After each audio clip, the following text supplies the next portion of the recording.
I would like to know how he got off the track.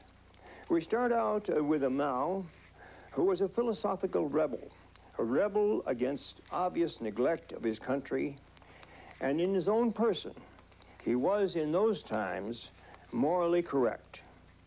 He was thoughtful, and he was moral.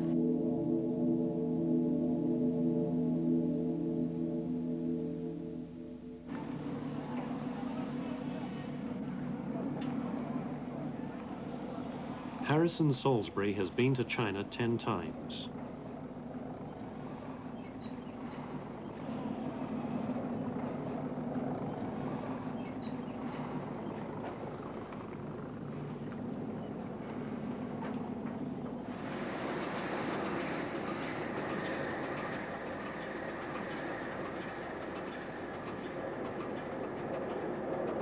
The purpose of this trip is to gain a perspective on the People's Republic in view of its 40 years history.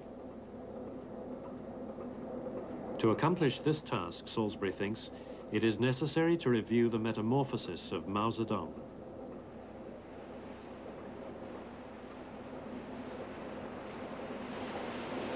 In the early days of the People's Republic, Mao was not a one-man dictator. He worked with his colleagues and they got along quite well. It was only when economic and social problems began to increase that he more and more inclined to go it alone. The first sign of that, I think, came in 1956 when he decreed what was called let the 100 flowers bloom. He encouraged intellectuals to express their views, and then when they did clamp down, fired them, many of them were executed or went into camps. But the very important watershed was the Great Leap Forward. This was a rickety plan of economic and social advance which Mao put into effect really on his own. Backyard steel mills, communes, and when his colleagues disapproved, he went ahead anyway. And from then on, more and more, it was Mao on his own, and if his colleagues objected, they paid for the objection, usually with their lives or a long term of imprisonment.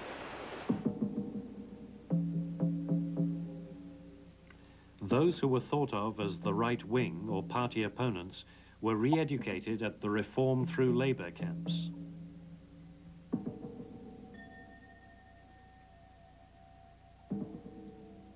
In 1956, Mao introduced a program known as Let 100 Flowers Bloom, Let 100 Schools of Thought Contend. He called for the Chinese people to speak their mind, regardless of whether their views were liberal, radical, or divergent. However, when the protests of party and government became too loud, Mao suddenly launched an anti-right-wing campaign and purged many anti-party intellectuals.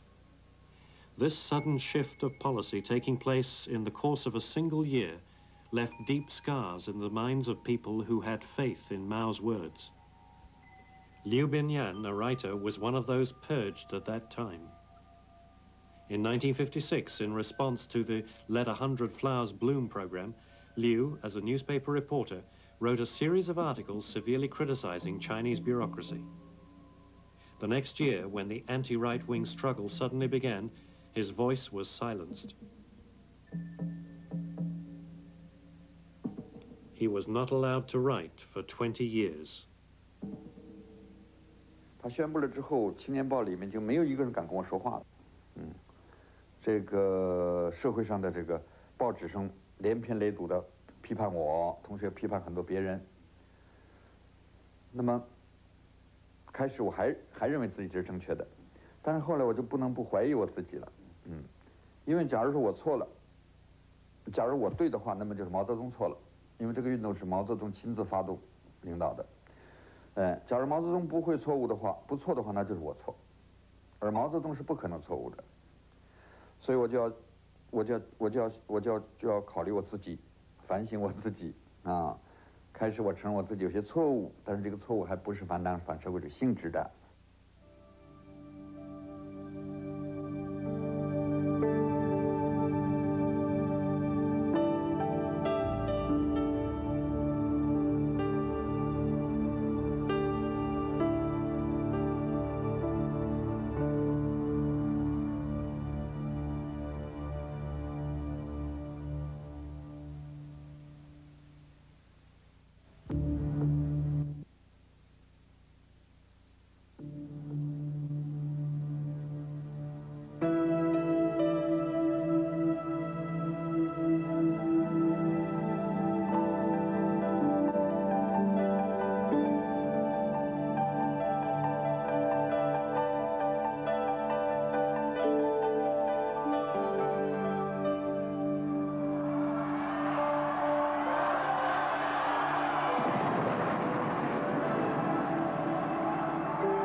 Lushan, overlooking the Yangtze River. Li Bai, Du Fu, Bai Juyi, and many other famous Chinese poets loved this mountain. After the founding of the new China, leading members of the party and government began to visit this place, and important party meetings were often held here in the summer.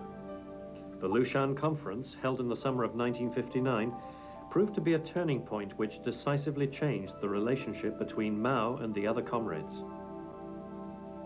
Just as he silenced the intellectuals with the anti-right-wing campaign, Mao prohibited party members from speaking against him after the Lushan Conference.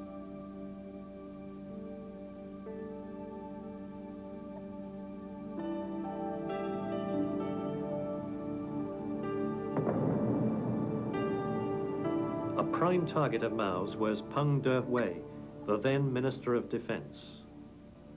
Peng was a comrade who had never deviated in his loyalty to Mao since 1928, when the Red Army entered the wilderness of Jinggang Mountain. Peng was a courageous commander during the Korean War and had a hero's reputation throughout China.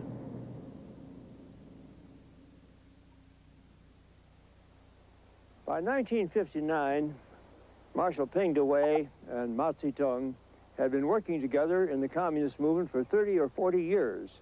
They came actually from the same little corner of southern Hunan, villages only a few miles apart. Peng Dehuai had become one of the prime military leaders of the movement, and Mao, of course, was its chief. Their relations had always been very open, very frank. Peng Dehuai spoke in a rather rough, open manner. They often had disagreements. Mao didn't always accept Peng's judgment, and Peng didn't always accept Mao's. That had not made a great deal of difference. But in recent times, Mao had become uncertain. He found that within the party, there was more and more dissension. He was being challenged about various things, and particularly about the results of the Great Leap Forward, which had been disastrous economically, although Mao was not willing to admit it. Peng Dehuai was particularly disturbed by this situation. He had gone down to Shaoshan, where Mao was born, had investigated the situation there, talked to the peasants, and talked to his peasants in his own village, and found that they were starving to death. Actually, deaths were occurring.